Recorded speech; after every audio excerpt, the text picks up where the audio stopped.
ऐसे बोलते हैं। बट ऐसा होता है जैसे किसी को अरेस्ट कर लिया और उससे जबरदस्ती को साइन करा लिया और कोर्ट ने वो कर दिया, अगर वो बंदा एक्यूज्ड उस टाइम कोर्ट में जाके बोल दे कि मेरे से जबरदस्ती साइन कराया, होता है ऐसा? तो पुलिस की गवाही होता है नहीं, ऐसा बहुत बार होता है। पुलिस किसी भी बहका फुसलाकर, आपको बहला फुसलाकर स्टेटमेंट लेती है, धमका के लेती है, किसी प्रलोभन में लेती है स्टेटमेंट, उसकी कोई वैल्यू नहीं है कोर्ट में। अच्छा, अगर उसने बोला, जैसे आपने उसको एक मर्डर, कोई भी एक बंदा एक्यूज है, मैं पुलिस वाला हूँ, आप भी पुलिस वाले हो, और मैं उसको डराया धमका, थोड़ा मारा पीटा, उसने नहीं बोला, मैं बाहर चला गया, अब आपने उसको बोला भाई ऐसा है तो कुछ मत कर, तू सिर्फ ये बता दे जो मारा था, तुम 3 लोग थे, तुमने गोली मारी है उसको, पिस्टल कहाँ छुपाई है, तू ये बता, मैं तेरे को छोड़ दूंगा, गारंटी है मेरी। वो तो बाकी 2 को देख लेंगे, हमने पिक्चरों में भी देखा है ना। होता है। तो वो जाके अब डिस्कवर करवाता है कि कहाँ पड़ी है पिस्टल। तो अभी तक जो उसने बोला वो एडमिसिबल नहीं था, अब जो स्टेटमेंट जो भी पुलिस सामने दी है वो कोर्ट में एडमिसिबल हो जाती है। और कोर्ट का एक बड़ा सिंपल सिद्धांत है कि जो जिस बात को बोलेगा वही प्रूव करेगा। ऐसे केसेस में बर्डन ऑफ प्रूफ स्टेट के ऊपर होता है। स्टेट प्रूव करे कि चीटिंग हुई है, स्टेट प्रूव करे कि कोई भी क्रिमिनल ब्रीच ऑफ ट्रस्ट हुआ है, स्टेट प्रूव करेगी कि फोर्जरी हुई है। ये काम मेरा नहीं है कि मैं बताऊं कि नहीं मैंने ऐसा नहीं किया। मैंने सुना है कि जिसने कंप्लेंट लिखवाई है कोर्ट में जब वो गवाही दे रहा होता है तो वो कंप्लेंट की कॉपी साथ लेके अंदर नहीं जा सकता। नहीं, देखो होता क्या है ना कि एक होता है कि रिफ्रेश योर मेमोरी, वो बाहर पढ़ा दिया, हाँ वो पुलिस वाले बाहर पढ़ा देते हैं, बट इसी में एक प्रोविजन और आता है कि आप मेमोरी रिफ्रेश तो कर सकते हैं। तो इसमें पर एक बात और भी आती है कि आप अपनी मेमोरी को रिफ्रेश तो कर सकते हैं बट स्पेसिफिक नहीं कर सकते। राइट। तो इसलिए जो पढ़ाना है ना सब कुछ ये गलत हो सकता है। गलत क्यों है? एक आदमी जिसने क्या उस इंसिडेंट में खड़ा ही नहीं था, उसको पहले शुरू में बोल दिया ये लिख रहे सब कुछ देख लियो, अब वो आया उसने उतना ही पढ़ लिया, उतना आगे बोल दिया, और उसमें भी वकील क्रॉस करेगा, उस पर फिर वकील क्रॉस करेगा, तोड़ देगा, वो एक बात अलग है। बट उस वक्त तो उसको बहाना मिल गया ना, वो झूठा गवाह था, पढ़कर और अपने आप को पक्का कर लिया उसने। तो ऐसे में गलतियां होती हैं। एक बार जब किसी इंसान ने, देखो सच को याद नहीं रखा जाता, झूठ को याद रखा जाता है। बिल्कुल। अगर उसने सच्ची गवाही दी है, सब कुछ ठीक ठाक है, तो यहाँ पे आगे दोबारा सेम बात तो बोलेगा, बिल्कुल अलग बात क्या बोलेगा, अलग बोल नहीं सकते। तो ये प्रोविजन होना ही नहीं चाहिए। सब याद होता है। मैं यहाँ पर आया कैसे कैसा सब मुझे याद है। अब उससे तुम मुझे सपने में तो ही बता दूंगा मैं उसको। अब एक आदमी को तुम उसकी पूरी स्टेटस पढ़ा रहे हो, उसका एक एक शब्द को पढ़ ले, सब कुछ देख ले, फिर वो वकील साहब को मौका मिला 5 सेकंड आगे पीछे का भी निकाल ले। हम तो पूछेंगे सर, हमारा काम है पूछना। एक जो फोन की रिकॉर्डिंग निकल जाती है, लोकेशन निकल जाती है। अभी वही जो कट्टे वाला जो आपको एग्जांपल दिया कि पिस्टल कहाँ पड़ी है, अब पिस्टल मान लो रिकवर हो गई चली गई, तो अब मैं सवाल पूछूंगा उस आईओ से। सवाल मुझसे क्या पूछ सकता हूँ, जैसे कि मैं उसको बोलूंगा अच्छा ठीक है आपको इसने बताया कि पिस्टल वहां पर है, तो पिस्टल जब आप रिकवर करने के लिए गए तो आपकी पोजीशन क्या थी? तो बोलता पोजीशन से मतलब कि आप कहाँ थे ये कहा था, वो ये बोलेगा कि ये आगे चल रहा था। अगर वो बोल रहा है कि आगे चल रहा है, हम इसके पीछे चल रहे थे, अगर वो ऐसा बोलता है तो हम ये बोलेंगे उसकी वीडियोग्राफी है आपके पास? अच्छा, वीडियोग्राफी नहीं है। आप आगे चल रहे थे, वो पीछे था, मतलब कि आप खुद ही उसको प्लान करके आए हो। रिकवर आप करके लेके भी अगर वहां से आ गए तो भी हम ये बोलते हैं कि वहां पर वो चीज पड़ी 3 4 5 दिन तक कोई लेकर ही नहीं गया।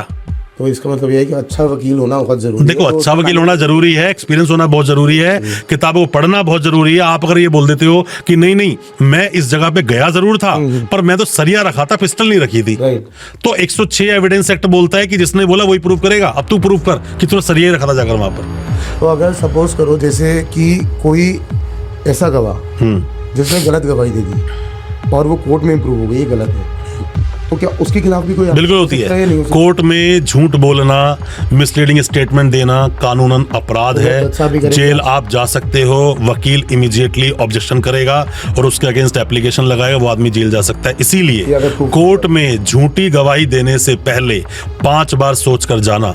वकील ढंका पल्ले अगर पड़ गया ना आपको, खासकर क्रिमिनल केसेस में, छोटे मोटे केसेस में आप जाके झूठ बोल भी आते हो, खास करके आप उसमें देखना डोमेस्टिक वायलेंस में बहुत झूठे गवाह खड़े करे जाते हैं, चेक बाउंस में खड़े किए जाते हैं। तो बात एक अलग है, वहां पर एक्शन बेशक ना लेते हैं। हाँ हर जगह होता है, हर जगह वो चीजें होती हैं। बट बेटर में आपको बेटर बात ये समझना चाहूंगा कि जब भी कभी केस को लड़ा जाता है तो एक वकील साहब को पहले तो एक एफआईआर को एक बार नहीं 3 4 बार पढ़ना चाहिए, तभी उसके फैक्ट बाहर निकलते हैं। अगर आपको एफआईआर का पूरा कंटेंट नहीं पता ना तो आप कुछ कर नहीं पाओगे। वो बोलते हैं कि भाई इस आदमी को हमने उठाया जब पुलिस की मान लो चार्जशीट लग गई, अब उसे मेरा क्लाइंट है, अब मैंने पूरा पढ़ा, इसके तो कोई इन्वॉल्वमेंट ही नहीं है। वो बोलता है कि नहीं ये जहां पर क्या ऑफेंस हुआ, टावर लोकेशन इसकी वहीं की आ रही है, तो टावर लोकेशन इसका मतलब वहां 1000 लोगों की आ रही है, सबको उठा के जेल में डाल दोगे क्या? बिल्कुल, वो तो नहीं कर, कहीं ना कहीं इन्वॉल्वमेंट तो होनी चाहिए। मैं इसीलिए आपको बोलता हूँ, देखो ऐसा होता है कि जब पुलिस वाले की ट्रेनिंग अच्छी हो ना अगर, और उसने बहुत सारे केसेस को इन्वेस्टिगेट किया है, तो वो उसमें बहुत कम कमियां छोड़ता है केस को इन्वेस्टिगेट करके उसकी रिपोर्ट बनाने में। पर वकील साहब तो रोज यही कर रहे हैं और एक दिन में बहुत सारे केस लड़ते हैं, तो उनके सामने कोई भी चार्जशीट आती है कोई नई नहीं होती है। पुलिस वाले कितनी ही पक्की बना लें, कमी हम निकाल ही लेते हैं। हम कमी निकाल लेंगे, हम आर्गुमेंट कोर्ट में कर भी देंगे, अपने आदमी को निकाल भी लेंगे, क्योंकि मर्डर जैसे केसेस में तो beyond of any reasonable doubt आपको प्रूव करना पड़ेगा मर्डर इसी ने किया। और मैं क्या करूंगा, मैं ये प्रूव नहीं करूंगा मैंने नहीं करा, मैं डाउट क्रिएट करूंगा। वो बोलता है सर इसने वहां पे खड़े होकर इसको गोली मारी, मैंने मारी, ये आप कैसे प्रूव कर सकते हो?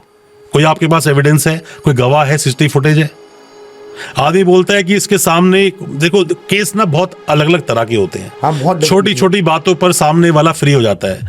पॉक्सो का केस चल रहा है, बच्ची गवाही दे रही है और उस पूरे दौरान उसको आइडेंटिफाई नहीं कराया गया एक्यूज को, गवाही खत्म हो गई, तो कैसे पता चला इसी ने किया था ऑफेंस? वो आइडेंटिफाई तो जरूरी है।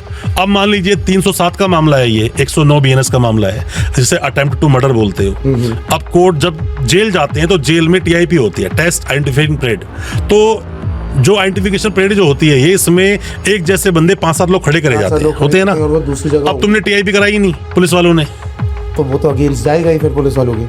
अब तुम क्या करते हो कि मान लीजिए कहीं पर लूट हुई और वहां पर 2 ही चश्मदीद हैं, और उन लोगों को जब आपने बाहर निकाला तो उनको आपकी मीडिया में हर जगह फोटो खिंचवा के आपने बड़े स्टाइल से सोशल मीडिया पे डाल दी, तो वो देख लेंगे दोनों को, ये बंदे को पकड़ा है, इनको जाकर आइडेंटिफाई करना है। काला कपड़ा इसीलिए चेहरे पे डालकर पुलिस लेकर जाती है कि उसकी जो आइडेंटिटी है डिस्क्लोज ना हो जाए, वरना ऐसा ना हो जो विक्टिम जिसने कंप्लेंट लिखवाई वो आगे सीधा पहचान ले इसको। बहुत सारी चीजें होती हैं दोस्त, 1-2 चीजें नहीं होती। पुलिस जो ये फोटो खिंचवाती है ना आजकल, किसी को पकड़ा फोटो खिंच सोशल मीडिया पर डाल रहे हैं, उसको नीचे बिठा रखा है, फोटो डाल रहे हैं, ये सब इलीगल है। सामने वाले का आर्टिकल 21 का वायलेशन है। आज के टाइम पे जैसे बिठा रखा है, फोटो खिंचवा रहे हैं, आर्टिकल 21 का वायलेशन है, लाइफ एंड लिबर्टी सबके साथ है। अगर ये इलीगल है तो इसके लिए फाइट कौन कर सकता है? लॉयर करेगा या फिर? यार एक बात बताओ, जो बच्चा रोएगा दूध उसी को तो मिलेगा।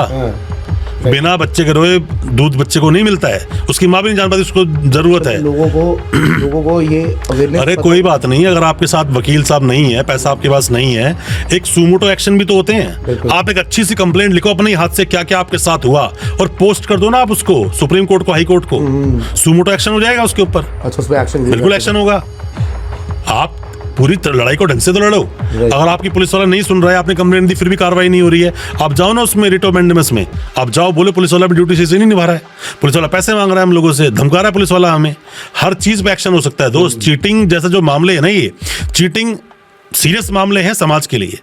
मैं तो बोलता हूं जो आजकल जो चीटिंग वीटिंग हो रही है ना, ये पूरी महामारी की तरह एक बीमारी है ये इस समाज के लिए। पर मैं फिर भी बोलूंगा कि क्या सभी लोग जो पकड़े जाते हैं पुलिस के द्वारा, क्या सच में उन्होंने अपराधी क्या होता है? क्या कुछ लोग ऐसे भी होते हैं, कुछ लोग नहीं करा। होता क्या है, मान लीजिए एक किंग पिन ऊपर बैठा है, नीचे 10, 12, 15, 20 लोग हैं हायर किए हुए हैं, और जैसी रेट पर उसने बोला कि तू अपने ऊपर ले लियो, मैं तेरे को इतना अमाउंट दे दूंगा। अच्छा, वो जानता है कि चीटिंग में 2-3 महीने में जेल से बाहर आ जाऊंगा मैं। तो जो मेन है करता धरता वो तो गायब है।